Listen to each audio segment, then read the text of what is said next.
Hey, everybody. All right. So this is a shortened lecture on, sorry, I'm looking for my water. There it is. Shortened lecture on, for Human Development 215, chapters 9, 10, 11, and 12. So give me just a second here. Let me share my screen for you. So again, these are not, this is not a video that is meant to be super long, although it'll be a little bit longer because I do want to touch on a few things in 4 chapters. But, you know, again, this is not meant to be a replacement for you reading the book and doing the smart books, but just to kind of direct you or give a little bit of information that an explanation for different topics in the chapters. So I'm going to start with chapter 9. Which is the physical and cognitive development in middle and late childhood. So middle and late childhood is going to be that, you know, like first grade, second grade, up to right before adolescence. So 6th grade, 7th grade, somewhere in there. Chapter 9 is physical and cognitive. The physical stuff you guys can read. The physical stuff is not usually things that are overwhelming for students. This chapter does talk about children with disabilities. So you might want to make sure that you kind of review that. You know, again, we're looking at children that are in school from 1st grade up. So there's going to be more of a possibility now of teachers identifying potential needs in students, which is why special needs and disabilities may come up then in this chapter. So make sure that you read that. I wanted to kind of get down here though to the cognitive part of chapter 9, where we continue with Piaget. So remember, Piaget's first stage was sensory motor skills in infancy and toddlerhood, looking at using their senses and motor skills to learn about the world. The next stage is the pre-operational stage, where they didn't understand very much. In this age, in chapter 9, in this middle and late childhood stage, now children are in what we call the concrete operational stage. And this is where everything they could not do in the last stage, they can do now. And sometimes this becomes a very, oh, I'm sorry, I'm on the wrong slide here. Give me just a second. It becomes a very overnight kind of a thing. So again, we're looking at children around age 7 to 11. And remember, the term operational means logic. So they become more logical. Now, if you have children, you yourself has small children that might be in the room right now, this would be a good time to pause this video or shoo them out of the room, because I'm going to give a couple of examples and I don't want to ruin their childhood. So you might want to pause this video for a second if you have small children that can hear me. Okay.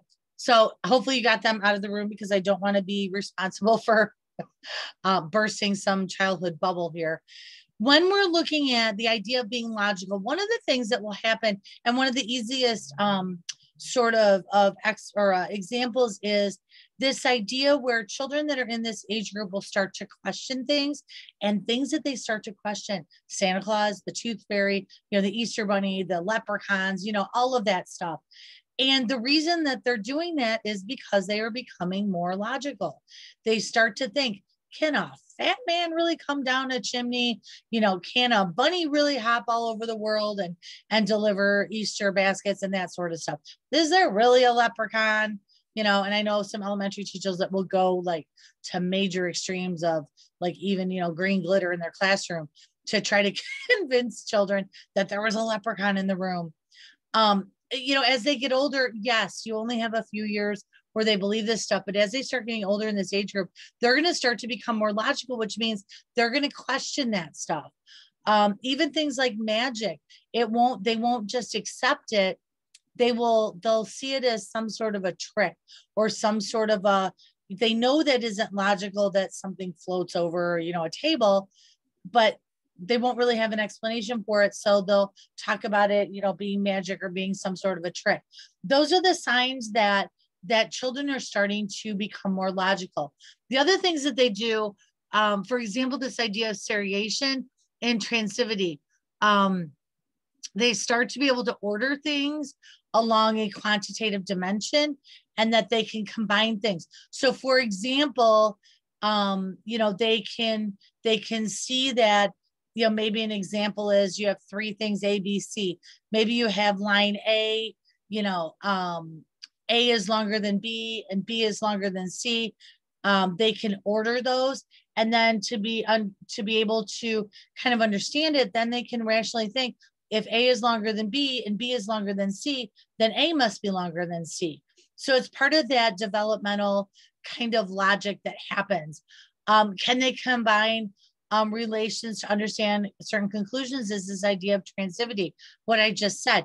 If A is longer than B and B is longer than C, they can first order those, and then they understand that logically A then is longer than C.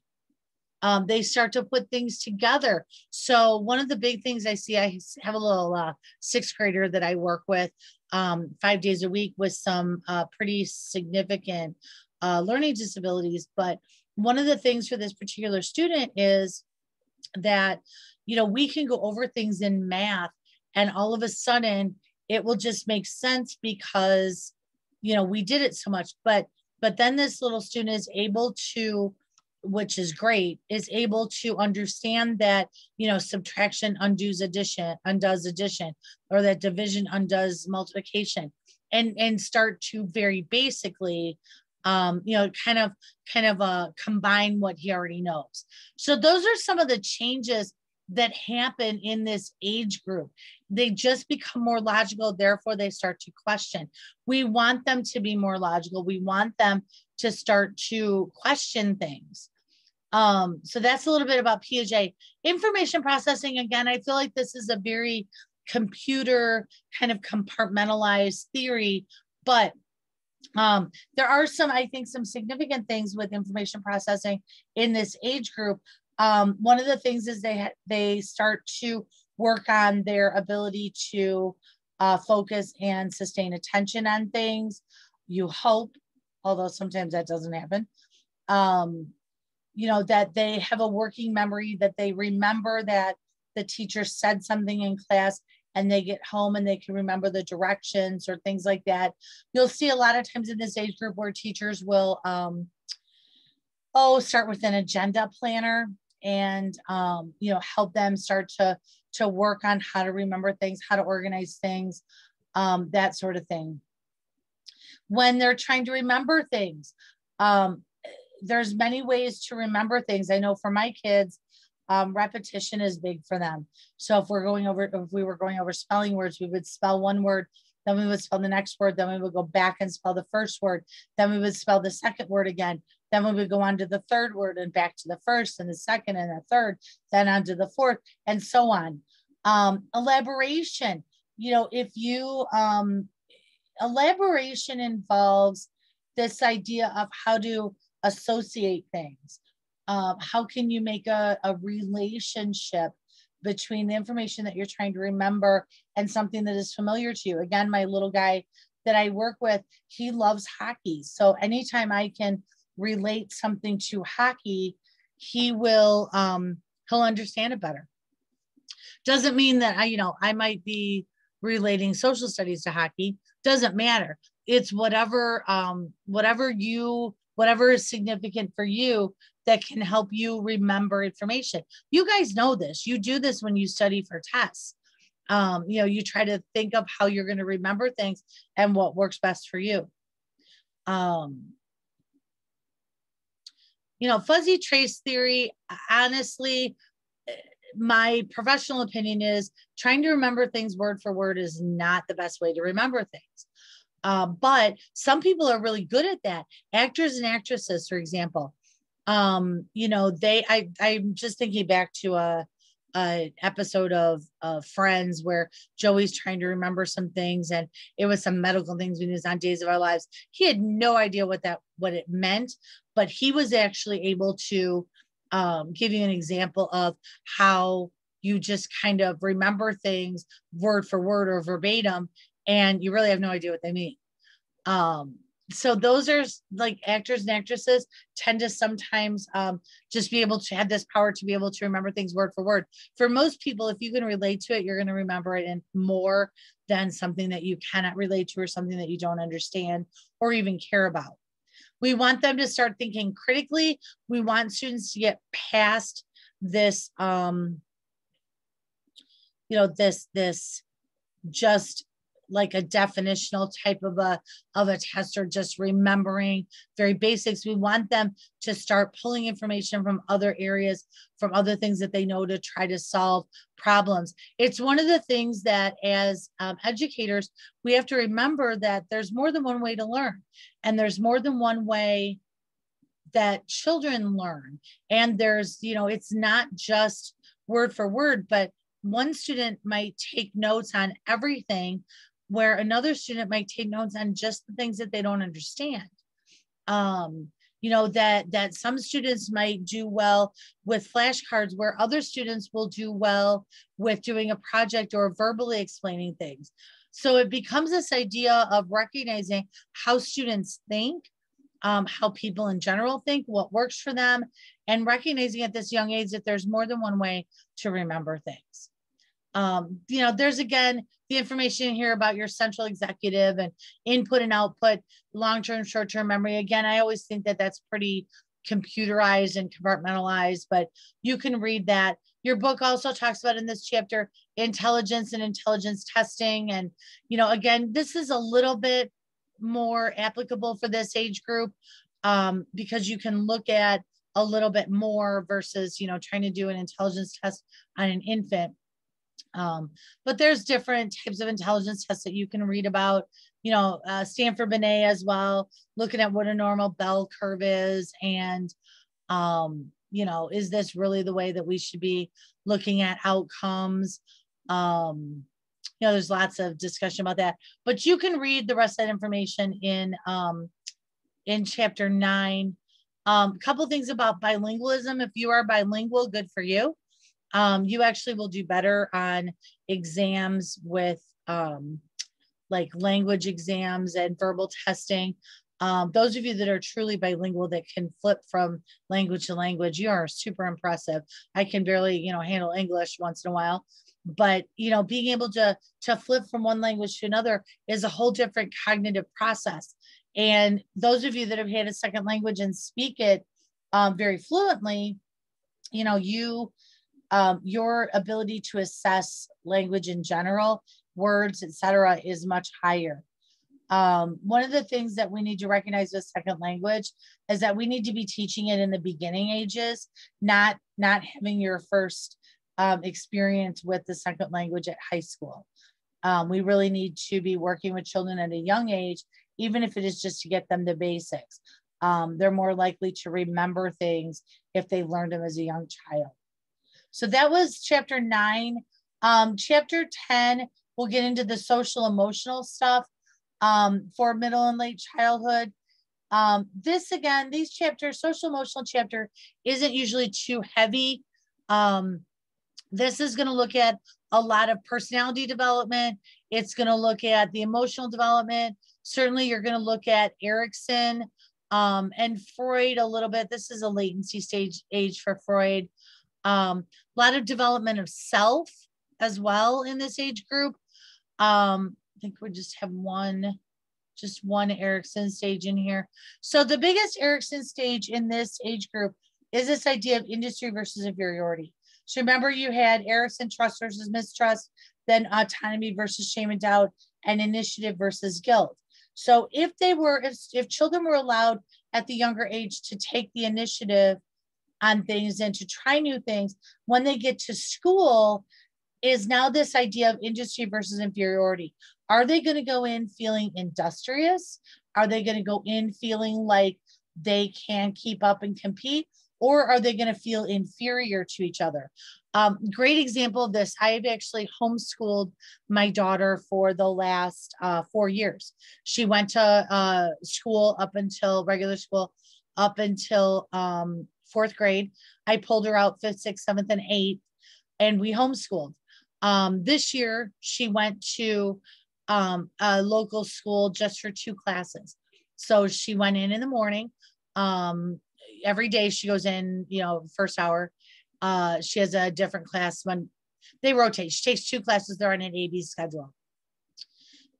She wanted to go in taking classes that she felt industrious in. She wanted no part of math in there. She wanted to go in and take a social studies class and an English class. And yes, she's 13, so she's a little bit older, but the idea is she wanted to take classes where she felt industrious, she felt confident in, instead of going in something like math and science, which aren't really her strong point, she would have felt inferior. Okay. And yes, it turned out to be a great thing. But, you know, when you look at the idea of industry, it really is this idea, are they coming into first grade or second grade feeling good about it or not? But it continues through this age group. I can tell you that when I pulled her out at the end of fourth grade, she was feeling nothing but inferior in every subject, in everything. It was just a hard year for her. And it, you know, there's a million reasons why, but, you know, the idea behind this as well is, do you help kids work on feeling good about themselves? I posted something on Facebook a while ago that I was super proud of my daughter. We do math at home, and she's in a pre-algebra class that I teach her. And I was super proud of her. And I actually posted this on Facebook, and some people didn't get it. I posted on Facebook that I was proud of her because she got a D on her math. People are like, what? What do you mean you're proud of her for getting a D? And I posted and I tried to explain to people that I was proud of her that she got a D because it was like a 25-point test, 25 question test. But she missed a bunch of them, but it was a hard section. It was the first test that she took totally alone. And I focused on the fact that she got like 14 or 15 of them right all by herself, where 6 or 7 chapters before that, she wouldn't have gotten any of them right without my help. So understanding that, you know, industry doesn't necessarily mean that they are at the top of their class. It doesn't mean that they have all A's or that they're the best at something, but can you help them feel good about themselves and what they're doing and kind of ignore the grade thing? You know, again, a kid that she had a friend in school that just struggled with spelling. And she started off the year, it was actually fourth grade, started off the year getting 0 out of 20 on spelling tests. And as she progressed, that got better. And by Christmas time, this child was getting 8 or 9 right out of 20 on spelling tests. Yes, it was still an F, but for that child, that was a 50% increase in the way that child performed. And that child started to feel industrious about how school was going. So, you know, remember that part of industry as well. And even for you guys, you know, even if you are struggling with something, you know, okay, did you struggle with a test? All right, maybe you got a 50 on the first test for me, whatever. But maybe the second test, then you got a 70. Maybe the third test, you'll get a 75. Maybe the fourth test, you'll get an 80, whatever. Is that improving? You know, part of being industrious is comparing yourselves to others, but it's also comparing yourself to yourself and how are you improving? So that's just a little bit about that. Moral development. I posted a video for you. It's right in, so it's in this module. It's right at the top in the notes section. It's a video that will show you several examples of people's answers to the Heinz dilemma. Now, Kohlberg is the one that came up with the ideas of using moral scenarios to assess people's moral reasoning. So what he did was come up with, I don't know where this is on here. He came up with moral scenarios that he used to ask people, okay, what should you do? You know, what is the right answer? What should someone do in this situation? One of the most famous is what's called the Heinz dilemma. So the Heinz dilemma, what Kohlberg would do, here's a picture of Lawrence Kohlberg right there. What Kohlberg would do is he would talk to his subjects, and he would say, okay, so here's a scenario. Heinz was a man whose wife was dying of cancer, and there was a druggist in town that had a drug that would cure the cancer. The druggist, though, was charging 10 times what the drug cost to make. Heinz went to the druggist and asked him if he could just give him half of the money, if he could give him more of the money later, if he would sell him that medication. And the druggist said no. So Heinz got desperate, broke into the drugstore and stole the medication for his wife. So then Kohlberg would say, should Heinz have stolen the drug, and why or why not? Based on the answer, Kohlberg came up with ideas of moral reasoning, the pre-conventional moral reasoning, and then the conventional moral reasoning, and then post-conventional. And he really goes through, he says, okay, where are you? Is it heteronomous morality? Is it an individual type of morality? Is it a mutual experience? Is it a social system? Is it a social contract or a universal ethical principle? And I will actually post a handout also. I'm making myself a note right now that gives you a little bit more explanation about those levels. So based on your answer, Kohlberg would file you into one of the 6 stages. These are not stages that are, they're not age related. It's more of how you think about things. So make sure that when you go through Kohlberg, read Kohlberg in the book, review the handout that I post, and then also watch the video on that just shows people thinking through, some of the moral reasoning. Biggest criticism of Kohlberg is that he only used Caucasian males as his subjects. So it is an extremely biased ideas and theory. But I mean, I still think in general, it's food for thought. So then your chapter also gets into ideas of gender, that children at this age will start to look at their gender and identify their gender and how they are feeling about things, that peers become obviously a big thing in this age. And, peer relationships become more about values. And then it talks a little bit about schools and what schools are doing. So your social chapters aren't usually too difficult at all for you. So quickly getting into 11 and 12. 11 and 12 are adolescents. Again, your 11 is a physical cognitive chapter. Lots of physical changes, of course, in adolescence. Issues of adolescent sexuality, your sexual identity that starts to really then explode and develop in this age group.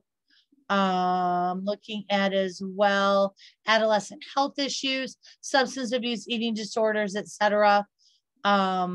Also things with sleep, school, etc. And then it gets into cognitive development with Piaget, formal operations, meaning in this age group. So Piaget ends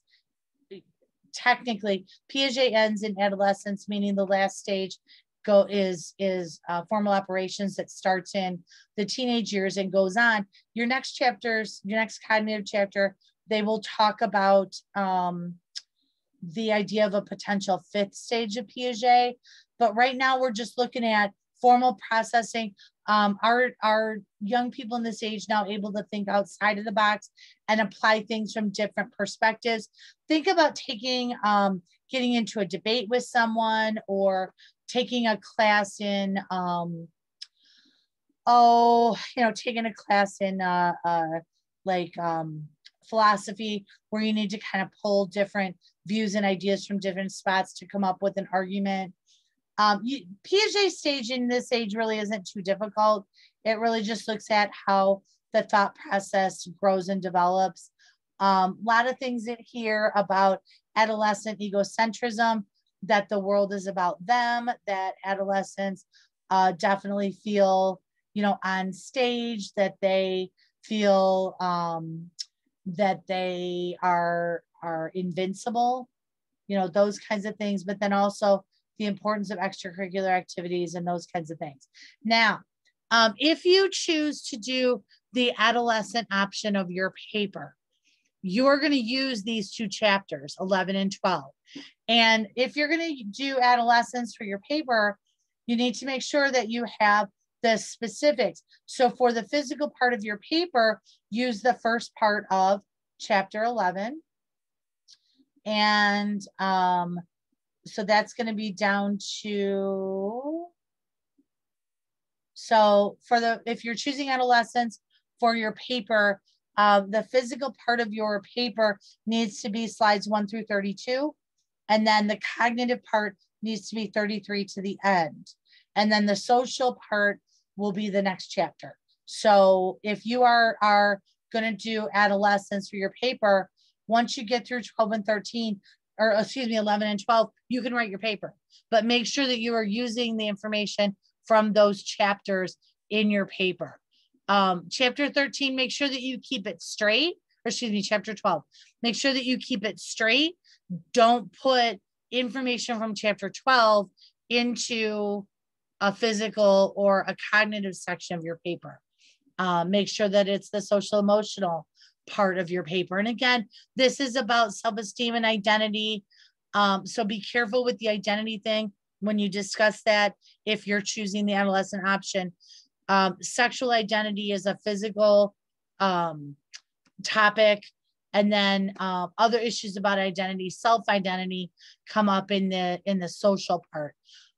It's a self-esteem thing, but it's also a religious thing. Many times young people will question religion, especially if their parents have exposed them to a lot of religion, or they may question it if their parents have not. But that's a normal thing. They start talking about vocation and career. What do they want to do with their life? Things like that. Erickson's stage is identity versus identity diffusion. You might also see this as identity versus role confusion. Adolescents try to figure out where they fit. Do I fit with the band kids or the sports kids or the theater kids? Do I fit with the kids that are antisocial? Am I an introvert? Do I fit with the kids at church? Do I fit with the kids that party every weekend? Do I fit with the kids that get in trouble and get detentions? Where are my people, kind of a thing. I think this is one of the most difficult things right now, especially with limitations on interaction, limitations from COVID shutdowns and things like that. Young people are struggling with their identity anyway, but not being able to get out and do those things to see where they fit is super difficult right now. You can't necessarily go out and try out for a sport. And if you do, you might not make it, or you might not be able to do as much, or you don't have that bonding time.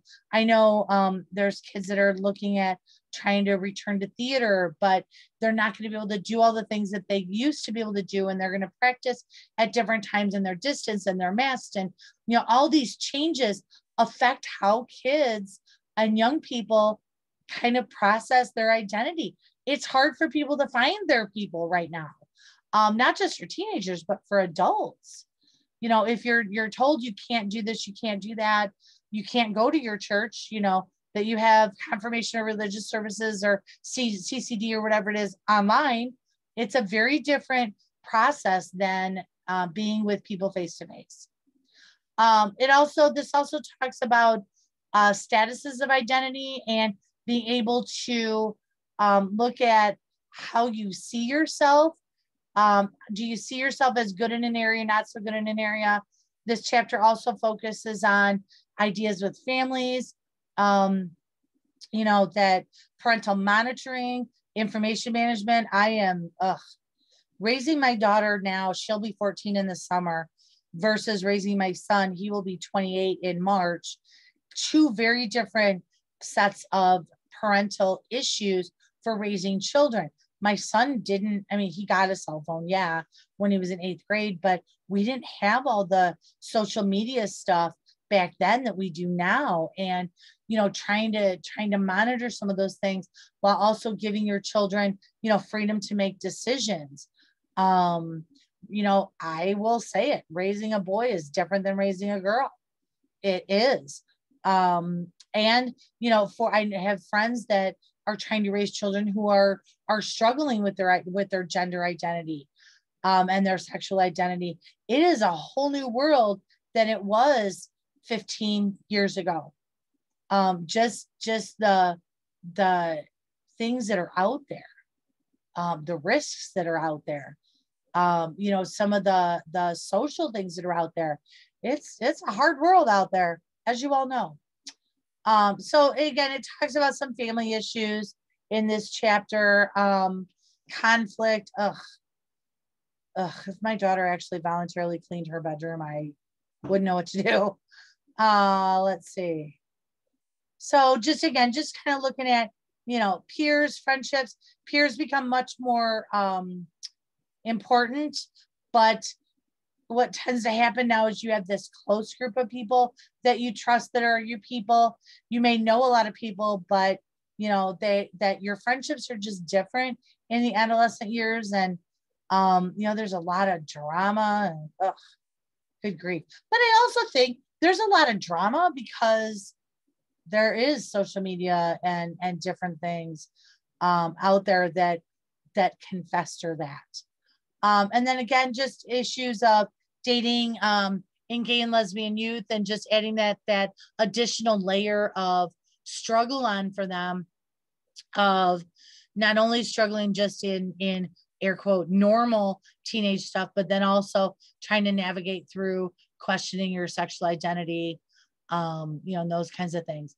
So let me see if there's anything else really that needs explanation in here. Probably not. Be advised that there is a section in this chapter on suicide.